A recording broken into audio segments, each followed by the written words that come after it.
Hi, I'm Randy Warner from Restoration Park Church, and our staff has been troubled by a lot of the strife and division that we see in our nation and even globally now. And to be frank, we've struggled with what to do about that. What is there that we can do? And we feel like the church is about reconciliation. The church is about unity. The church is about becoming one, especially for those of us who are followers of Jesus. In our name is restoration, and we feel like God's called us to that purpose, to be restorers. And so, because we don't know exactly what to do, we decided to put together a panel of folks who I think have wisdom, have experiences that none of us do. And what we want to do tonight is share dialogue. We want to share hearts. We want to speak to one another. And so I'm telling you that we here have come together because we love one another and we are one in Jesus Christ. And we think that overcomes absolutely everything. And it's our hope that you understand that as well. That said, that doesn't mean that we don't have differences. We don't have differences of opinion. And so I want to encourage you tonight to just listen. We're seeking understanding. All of us have preconceived notions and ideas, and tonight is an opportunity for us to maybe grow outside some of those that we may not even know we have, but some that I would say Jesus would call us to. So tonight is about hearing one another. So you may hear something, probably will hear something that you don't necessarily like, don't necessarily agree with. But I would ask you to let that go, to not become angry, to realize it's okay for someone to have a different opinion than you do, and to be open to what someone else has to say. I would hate it if you closed yourself off because of a comment or a line and didn't hear the rest of the conversation that I believe the Lord will use for all of us. So I'm going to introduce you to the panel of people that we have and then let them tell you a little bit about themselves. So we start with Jesse, then we have Andy. Jesse, by the way, is a biracial man. Andy is a police officer, has 2 black children and 3 white children. We have Carol. She's involved in ministry and through foster care has had different races of children that she has helped rear. And we have Ethan, who is one of our pastors here, and he has a heart for racial reconciliation. So I'm going to just go down the line and let each of them tell you a little bit about themselves. So go ahead, Jesse. I am a lieutenant in the Air Force. I've been in the Air Force for a little over 2.5 years now. Originally from Houston, Texas. Wouldn't consider it the deep South, like I said earlier, but it's still in the South. So I've had my fair share of racial tension or experiences in my life growing up. I grew up in a single-parent household with my white mother, and it was my brother and I. So we would often get, quite a few remarks, especially towards my mother, with 2 brown-skinned kids. And I think that was something that affected me just growing up. So I have an interesting experience, I think, or perspective just as a biracial, having to identify as a black man for most of my life, but also identifying as a white man as well, which is kind of tough sometimes. So I guess I'll talk about that later on a little bit more, but yeah. So I've been a police officer for just about 14 years. I've been married to my wife for just about 18 years, and we've had children ranging from 19 to 6 years old, and we have 5, and that's pretty much it. I'm Carol Taylor. As you said, I've done foster care, and I'm an adoptive mom now. I have two beautiful daughters and have a grandbaby. I have my degree in ministry, leadership and ministry from Cincinnati Christian University, as well as a master's degree in health informatics. And thank you for inviting me and sharing my experience. Well, I'm Ethan Smith. I think most people know me. I'm the pastor of spiritual formation here at the church. I've been here a little over a year now. I want to say a word about maybe why we're here tonight. As the pastor started talking in the wake of the sort of continuing tragedy, as people's eyes were being opened to the continuing tragedy of these broken relationships between the black community and the white community and the police and so forth. We as pastors felt a number of different tensions. We know so well that so much of the New Testament is actually about the Apostle Paul fighting to make sure the church was a place where racial divisions were no longer a reality. In the ancient church, the ancient cities were divided up into ethnic sectors, that no one crossed the lines, but in the church they all gathered together and they shared meals and they shared lives with each other. They had hearts for each other. And then at one point there's this famous story in the city of Antioch where Peter backs off of that vision and Paul says this is no longer gospel anymore. And I think he says that because what we're given when we're given salvation in Christ is not just a place to go after we die. We're given brothers and sisters we wouldn't otherwise have. Like the people sitting beside me are the gift Jesus Christ has for me. And when we wake up to the fact that Sunday morning is the most segregated hour of the week, we realize there's something ill not just in American culture but in the church as well. And yet we felt all these tensions to speak as we ought because we didn't know how we would offend. We were searching for the right kind of words that hadn't been drawn up into the sort of football match on cable news that we could say that would sort of cut people to the heart to recognize these frightening images on the TV that are happening to people should break our hearts. We're not separate from them. These people are the gift Jesus Christ has given to us. And yet we have all these ways of hardening our hearts. And how do we speak about that without offending people? How do we speak truth and how do we seek reconciliation? And we realized that there were moments we had all backed away from the full message of the New Testament and the gospel there. And we also realized we're not exactly sure how to move forward. And so we had a prayer night where the 4 preachers prayed for the church, and we all felt like after that it didn't go far enough. And so we thought we just needed to have further conversation, which is what led us here. We want to be faithful to the gospel. We want to be faithful to the very gift Jesus Christ is giving us, which is our brothers and sisters who would be either nothing to us or enemies to us were it not for him. We want to honor that gift that he paid so dearly to give to us. And that's what leads us here tonight. Okay, that was really well said. You guys just want to go home now? I think he nailed it. That was really, really well said, Ethan. Thank you. Yeah, I saw your heart in that too. So, I would like for any of you who would like to tell us, has there been like some painful experience that you have had that's because of race in your life, whether your kids, Andy, or for you, your own personal exposure, Jesse or Carol, or maybe even Ethan, I don't know. Is there something that you've experienced that could kind of give us a context of what it's like to be on the receiving end of that, those of us who haven't been? Anybody want to start? Or I guess I'll start since I spoke. Yeah, I have, I guess over the past year or so, I've really started to think a lot more about how I've been affected by racism or discrimination in my life. I think for a long time I kind of just didn't want to think about it, so I never did. But it's kind of hard to ignore, especially with things going on now. But a big thing for me growing up, funny enough, was just acceptance from girlfriends' parents. I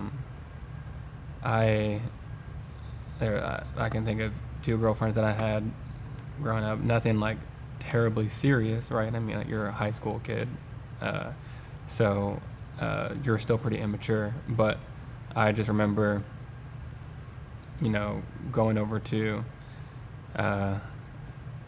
my old girlfriend's house to meet her parents for the first time, and them not knowing that I wasn't white, right? That I wasn't a white guy.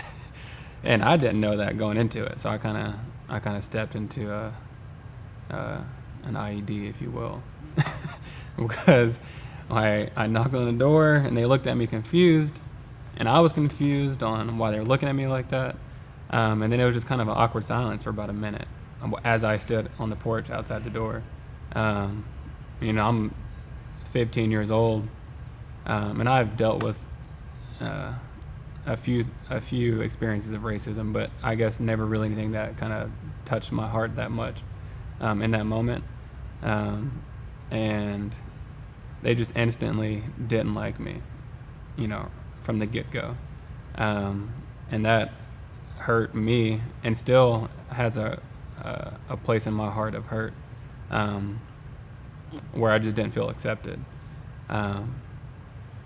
And I don't know. I don't really know how to explain that feeling, but I think I felt it too many of times as a biracial guy. I mean, and not to say that I haven't felt it from the black side either. I've been uncomfortable around a room full of black people, and I've been uncomfortable in a room full of white people. It's tough because I know that there's pain and suffering, and centuries of oppression from the black side, which I get, and that's where a lot of tension comes from, and strong emotions come from, and I identify with that a lot. I really do. I think it's interesting that you still feel that slight. I mean, in the big scheme of things, it's kind of a small slight, but still hurts your heart, So multiply that by however many times you've gone through something like that. Guys like me don't get that. We don't understand, So, yeah, thank you for sharing that. Anything, Andy, to add to that? Mine is obviously on the reverse side. So we had a shooting a while back, and then obviously the stuff that's happening now. So the harder thing for me isn't I don't know that you would consider it racial as much as just prejudice. So I didn't grow up. I grew up in a country school. There was only a handful of black kids in our school, but I didn't really grow up thinking any differently of anyone. And I have 2 black kids now, so they've been with us for a couple years. I think the most painful thing for me that I've experienced, especially since this new thing, is just the immediate hate that I feel because I'm a white police officer. So immediately people assume that I must feel this certain way, or that I would treat someone a different way because of what I look like as well. But I don't know that it's necessarily racial as much as I think it's more just directed towards who I represent as a police officer than I do that it's so I wouldn't consider mine a racial experience as much. So you could feel the same thing if you were a black man who was a policeman. Yeah, oh yeah, actually, so when we were in Dayton during all of the riots there, the black men actually received it worse than they were almost hated worse and called out. They would get real close to their face and just call them out and say all different kinds of terrible things. So not only was it just F the police or F this or that, it was also he's a black man, he's a traitor. So I even felt like crap, and I couldn't imagine what he felt like standing beside me, because we both stand for the same thing. Have you got anything to share, Carol? I tend to process things a little different now that I'm older and have some training. But what I would like to share is my experience with, I'll call her first name, Cheyenne. Cheyenne was, or I'm not sure where she is now, so she should be about 23, maybe 24 now. And when I got a phone call to, her father was drunk somewhere, and she was walking down the street, which is why she got picked up and they had to find a home for her. And they called and explained to me and asked if it was okay, and they shared with me that she was being raised under white supremacy. And the reason why they called me is because you have a checklist of the children you won't take, and I didn't check it. So I said, of course. And she came. And when she came with a bag, a plastic bag. And she came up my steps. I will never forget this. She came up my steps and she said, "Where's my room?" Think about that for a minute. That said to me that this wasn't her first time. Mm-hmm. So I said, "Shayla, can you show Cheyenne where her room is?" And talk to the caseworker who brought her. Well, time progressed. Cheyenne saw someone dark skinned and instantly, I don't like him. What you say, baby? She says, "I don't like him." And of course, I say, "Why?" And she says, "Because he's black." And Cheyenne may have been 6 or 7 years old. So I said, "Well, we kind of got to love everybody, okay?" And I just didn't really want to push it. She's only 6, 7 years old. But as time progressed, she continued to say it like it was saying I'm hungry. So I did have to start saying a little bit more, "Cheyenne, we have to love everybody no matter their skin color or anything." And she was just like, mm-mm. And then she would frequently talk about a young black boy that lived in her area. And then she began to share how her father felt. So that was very challenging for me. But the only thing that I could do was to love on her because I felt it's not her fault. So I tried to love that out of her. I'm just going to be honest. I had Cheyenne for probably about six months. And she had to move on. But I will say this, she took this with her. I asked Cheyenne before she left, I said, "Cheyenne, seems like you like me a lot." She says, "Yeah, I do."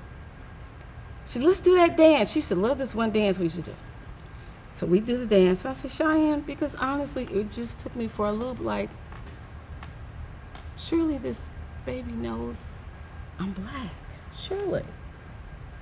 But I could tell she really liked me and my daughter and engaged very well. So I asked her, I said, "Cheyenne, you do know I'm black, right?" She said, "No, you're not black." I said, "Well, what am I?" She says, "You're brown." That did something to me. It really let me know that she really didn't understand. And I thank God for that opportunity just to deposit in her, we are all the same. We're all the same. So I don't know where she is. I think about her often. But I'm grateful for that opportunity. So that was the most emotional experience I've had with this outside of these other things that have occurred. Isn't it crazy that a 6-year-old is already in that spot? I mean, that just blows me away. A 6-year-old has already gone there. But let me say to you, Carol, man, I commend you. You did that so well, so beautifully. Man, you have the Spirit of Jesus Christ in you, and you got past all the things that you could have said instead, and the attitude you could have. And I just loved it when you said you tried to love it out of her, because that's what we're called to do. And so thank you for teaching us and inspiring us. That was beautiful. Yeah. Ethan, you have anything to say? I would just say I had a really, a big experience for me was when I was in college, Cincinnati Bible College. The year before I graduated, a lot of the Black Baptist preachers who were there kind of took me under their wing and mentored me, both for preaching, but then also just in holiness. These were men of God who were beyond me in living the life of Jesus Christ. And there was an explosion of racial tension in the city of Cincinnati that year.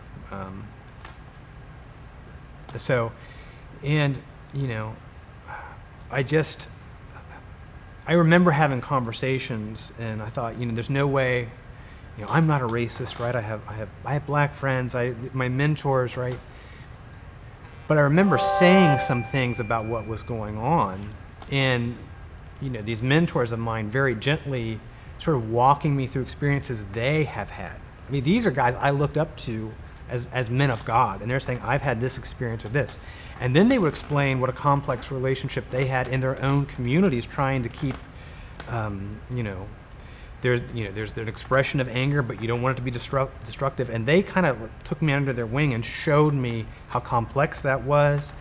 And that was just a moment that I realized that the way I see the world is shaped by my experiences. And then there are these men who I respect who have taught me, have very different experiences. And they saw the world very differently. And then they showed me how to process that very different view of the world through Jesus Christ, which has sort of set me on a course, I would say, that has changed how I approach these things ever since. So. That kind of leads to a good question. And I will ask all of you this, anybody who would like to answer it can. What do you think Jesus would say to us now if he were walking the planet about how to handle the racial tension that is blowing us up? Or maybe what did he say that we have recorded? What sticks out in your mind? The obvious thing that sticks out in my mind is just that he always said,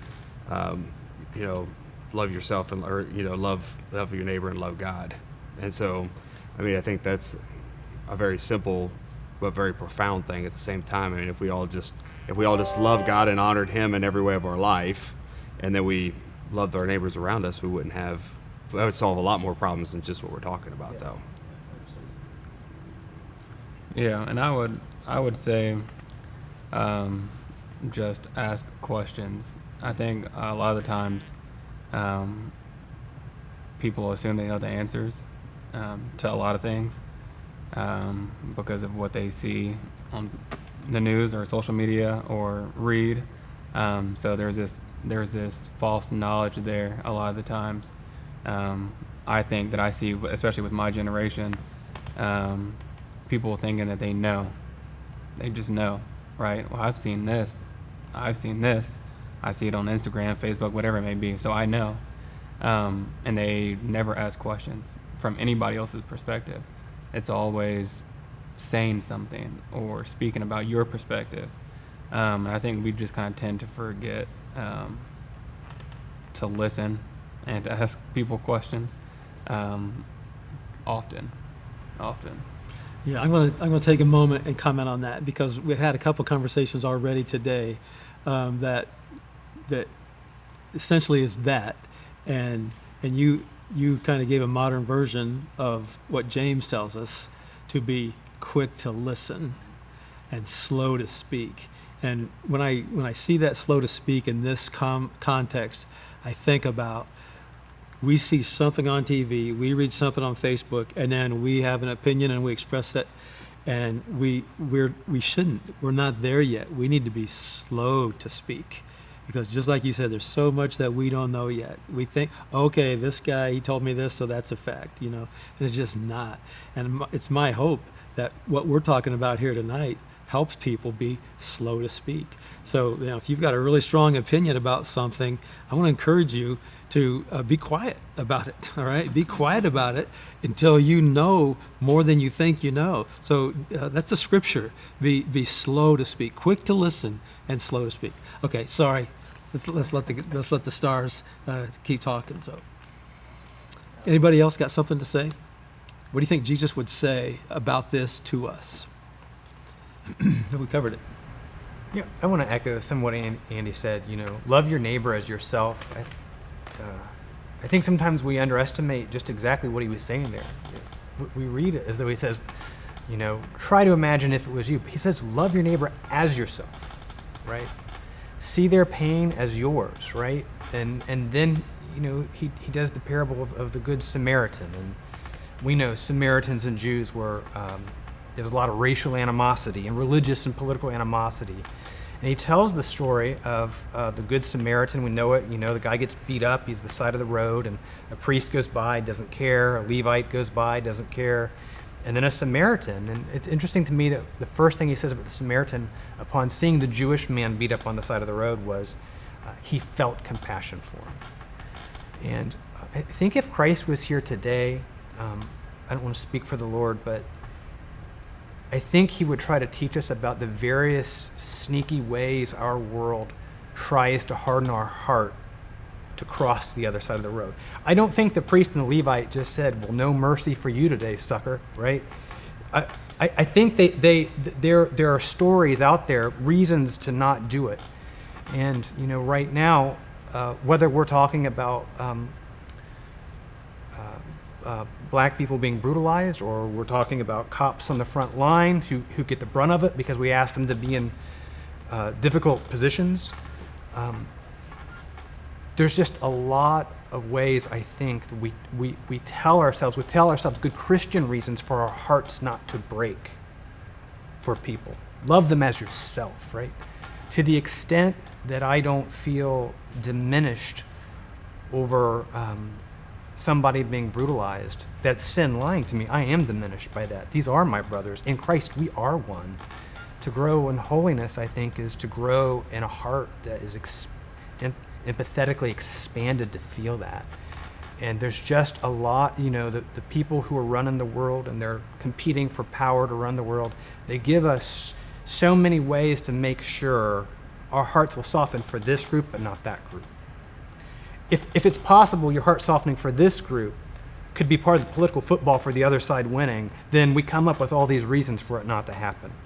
Or, you know what I'm saying? And so I think he would teach us and challenge us in ways to say, maybe even more important than having the right opinion is knowing the way our own sin and the voices in this world lie to us to get to the other side of that road. Right? 25 times scriptures warn against the hardening of the heart. And, when I say, yeah, that, but this, so I'm not gonna, that's a hardening. That's probably pretty bad too. But our heart should still break for this, and that should lead us to action. I think he'd be diagnosing the various ways we talk ourselves into hardening our hearts and then tell ourselves that's not what we're doing. Yeah, good. Thank you, Ethan. What would you say? This might be a hard question, but just kind of, what do you think would help for you to say to someone of the other race in this tension? So, if you're a white person, what would you like to say to a black person that you think might help this? Or if you're a black person, what would you like to say to a white person? I was going to ask it, what does the white church need to hear? But I guess this might be more personal and more intense and more real. What do I need to hear? What would I need to say to help reconciliation between me and a black brother? So, ideas? I'm thinking that's a very good question. First thing comes to my mind is, hello, see me. I'm here. I'm here. I say that because had the video not come out of Floyd,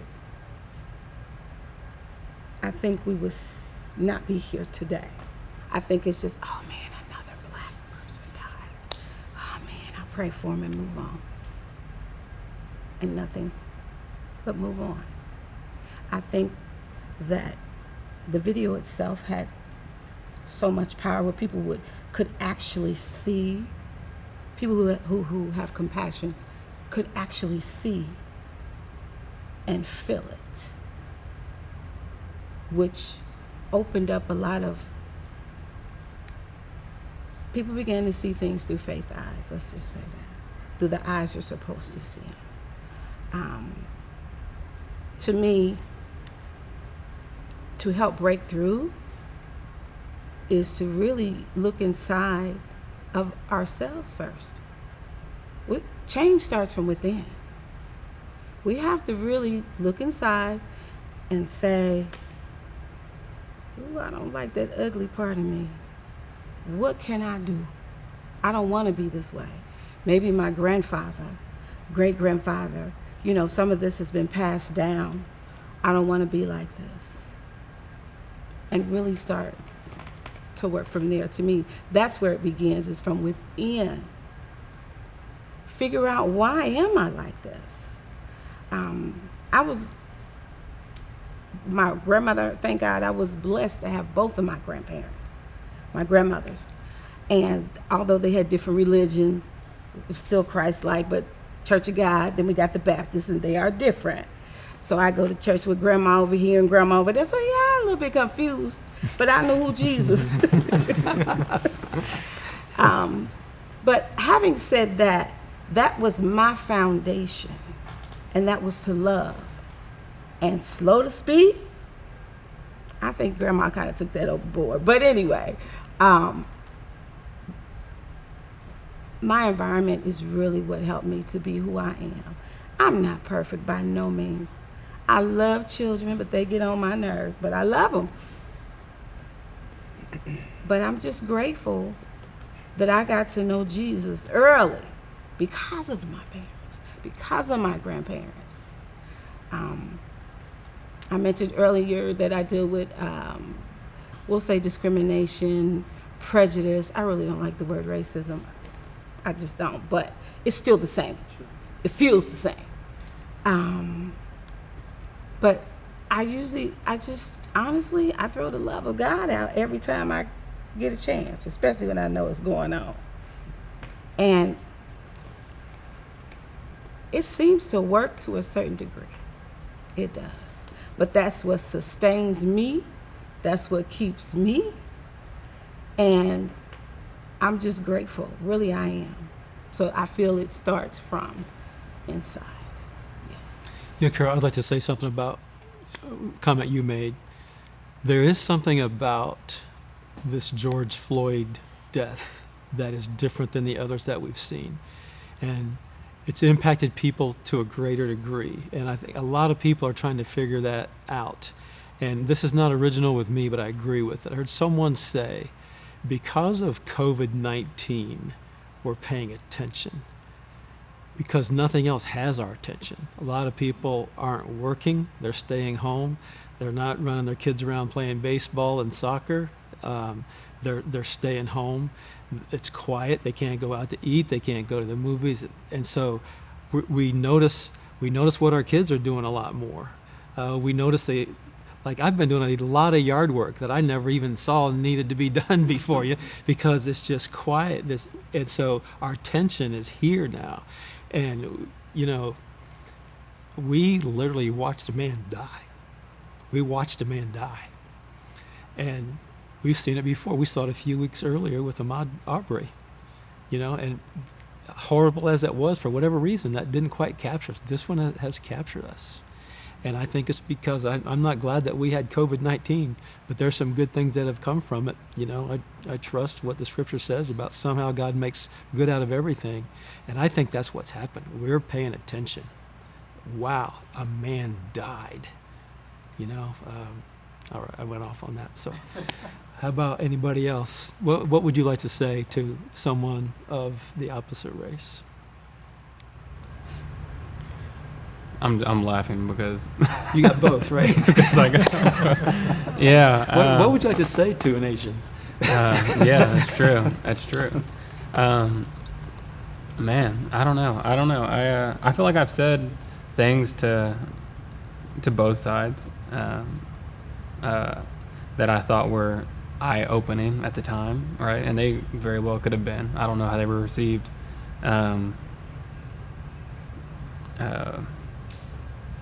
But just for the most part of my life, I have identified as a black man because that's how I have been identified by everybody else.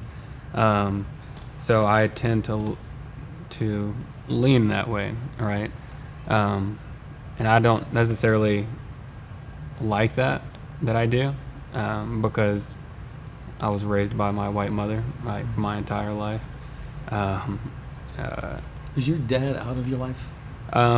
Not completely. I grew up in a fatherless home since I can remember ever.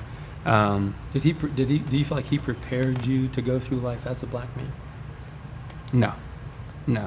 And I feel like it was hard for my mom to do that as a white woman. So yeah, that I think that was kind of tough for her. And I think like this time right now is kind of tough for her, having two sons that are half black, trying to, empathize with us on a different level. And I don't know exactly how she feels about that. But that's a totally different story. I'm trying to remember what the question you asked now. Is there something you'd like that to I would say? like to say? Yeah. I don't know. I mean, it seems to be a recurring theme that everybody's saying, slow to speak and quick to listen. And I would just say that. And I would piggyback off of what you said, Carol, about just going internally and digging inside yourself and finding something that you can change. Because often as a biracial guy, I feel like I have no prejudices, right? Which is a lie. I obviously do. But I lie to myself a lot and say that I don't.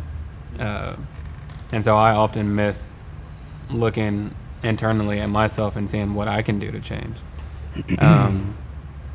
So I would say that for both sides of this situation, just because that is so important, and that's where it starts with everybody. I think it's tough because I find it so super difficult for myself, and I like to think of myself as an open-minded person, just because that's how I was raised.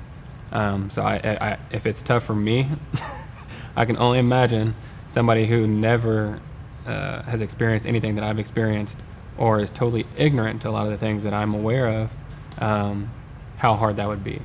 So it's something that I would try to reach out to more people to and say, hey, just really try to look internally and see what it is that you can fix or what you can change or how you can help somebody. But I know how difficult that is. So I don't know. Well, listen, I'm going to speak to you as a father figure because I'm old enough that I knew Carol's great-great-grandfather. You're doing really well, dude. You are doing really, really well. You're a classy young man. You're well-spoken. I love your perspective.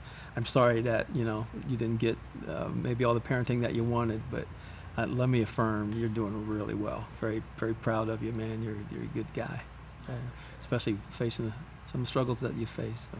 What about you, Ethan or Andy? And I want to kind of draw this to a close, so you don't need to expound a long time, but is there just a point that you'd like to make? Just real quick, first off, hopefully I didn't set the tone the wrong way when I started off with my experience with the prejudice, because I don't want to make it sound like I know exactly or anything like what you guys deal with. But the other thing I did like was, through that though, I have started to examine myself, because as I've been on those front lines and heard those things over and over and over again, it starts to harden you. It starts to make you very upset that you're being talked to that way, but yet you never felt that way. So that was one thing that you liked. And I also really liked what you said with the transparency is a huge deal, especially in my profession. When we aren't transparent, it makes things, you're left to fill in the blank when we're not transparent. As a police department, if you're not transparent about what's going on, if someone comes in and says, I have a question about this or that, and you can't answer that question, that's a problem.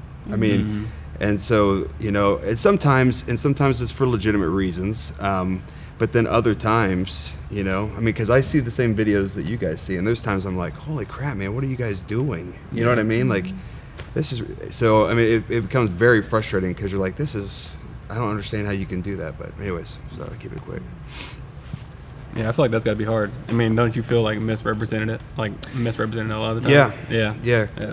Because we watched the Floyd video, and all the guys that I work with were all like, "What are you doing?" Like, and I even imagine myself. It would put me in a panic attack if guys rushed in here and forced me down like that and held me, and I'm sitting there like, I can't breathe. Get off me. I mean, I would be panicking, and I put myself in that position, and so you do.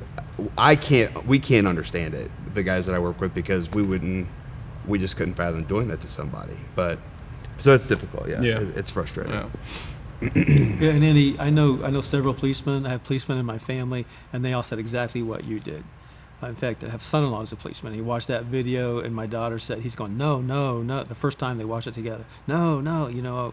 I hope you don't feel like we're categorizing you as. Oh no, it's fine. But Anything, Ethan? No, I think they all said it very well. I would just want to say, I'm ready to listen. Yeah, good. It's choking an hour, I think, with our time, and I guess I don't want to ignore this. Is there anything that we need to talk about regarding the protests? Is there anything at all that you feel is important to be said about that, or what you expect about it? And I say that recognizing there's a huge difference between a protest and a riot, or a protest and looting. So if you feel like you need to say anything about any of that, then this is the opportunity.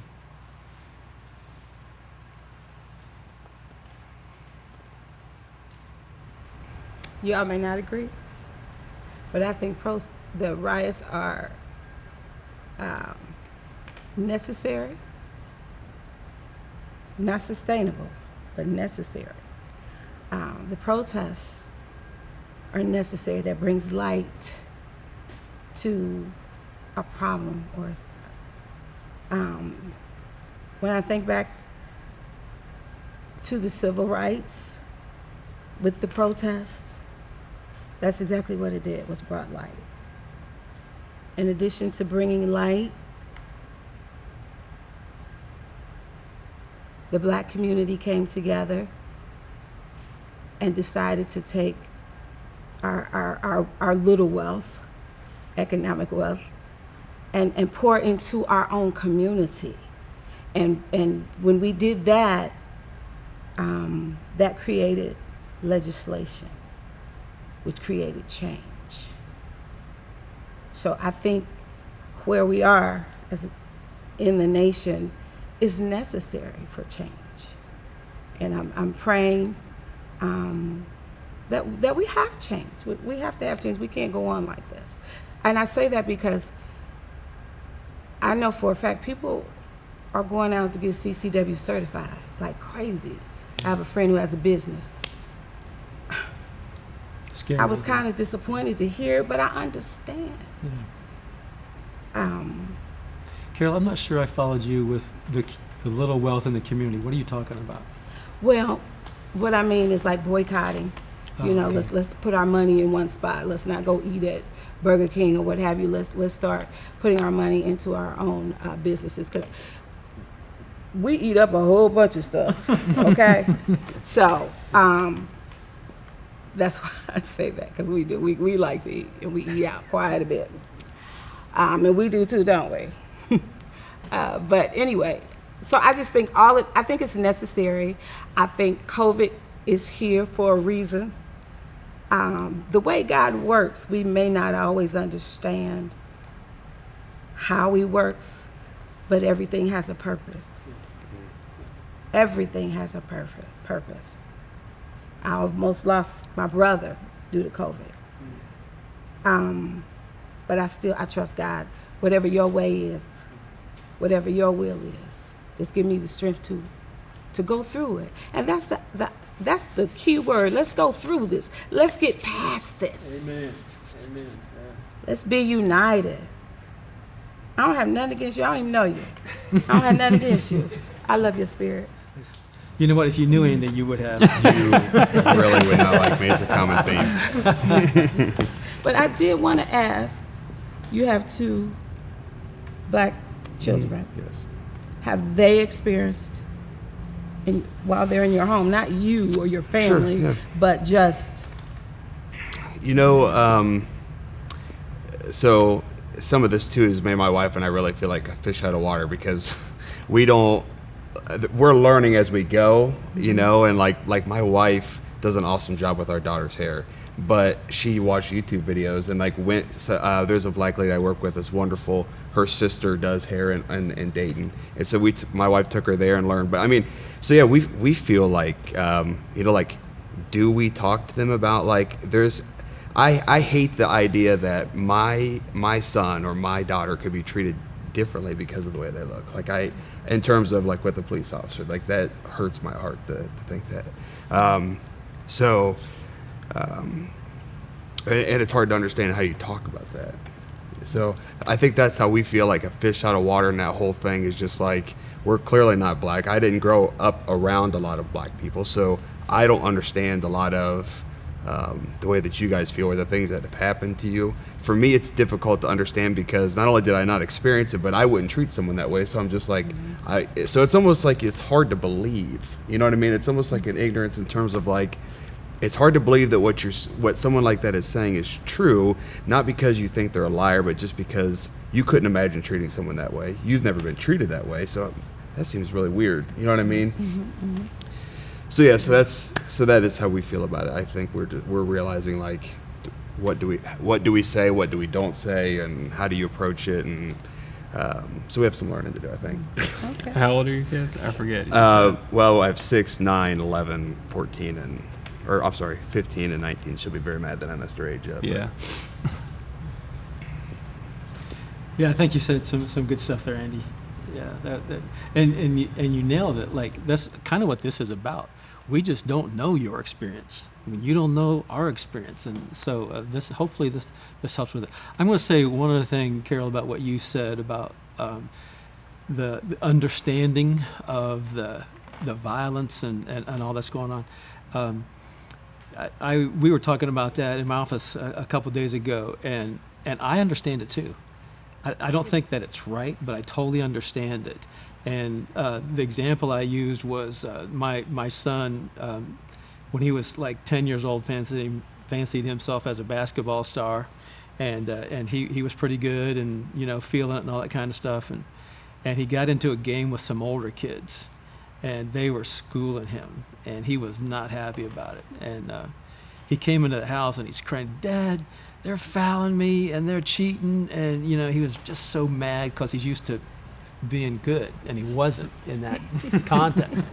And he went back out. And so I thought, well, this is good for him because he needs to come down a little bit, So I said, well, go back out and play better, And so he comes back in, he's crying, "Dad," and he's just building up this steam and this anger. And he went back one more time, and he came back, and he thinks he broke his arm and all kinds of stuff. And he's just so mad because all that's happened to him. He's so mad that his sister took his seat. And he went flying just for no reason. She didn't do anything wrong, and he was absolutely in the wrong. But when his sister said, "Dad, aren't you going to do anything?" I said, "No," because I just understood all that had built up inside of him. Doesn't make it right, and I'm not condoning it, but I understand. I understand why someone would do that, and so I have a different perspective on that. When I made that connection with my own son and myself, I've been out of control before. I've done things I just normally wouldn't do, but I'm so angry or so upset. So thank you for sharing that. Let's close this out. Do you guys have anything that you would like to say before we say goodbye? When's the next one? Come on up tomorrow, man. It's a lot of fun hanging out with you.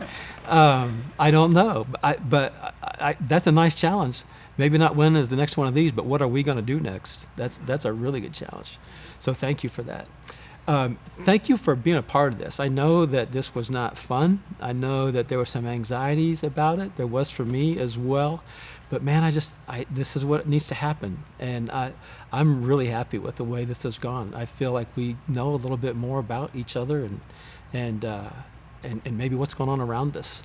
And so you guys have given us some great challenges. Ethan's been the teacher here, and you guys have shared your heart, your experiences. It's been a really good thing. So I'm going to say a prayer, and we'll close out. Father, thank you for the people that you've brought into this meeting, this forum. Friends and brothers, and people at our church and people from outside of our church. And I pray, God, not just for our body, but your church worldwide, Lord God, that we would be restorers, that we would be reconcilers, that we would be peacemakers. Oh God, show us how. In the name of Jesus, amen. Amen. Good night.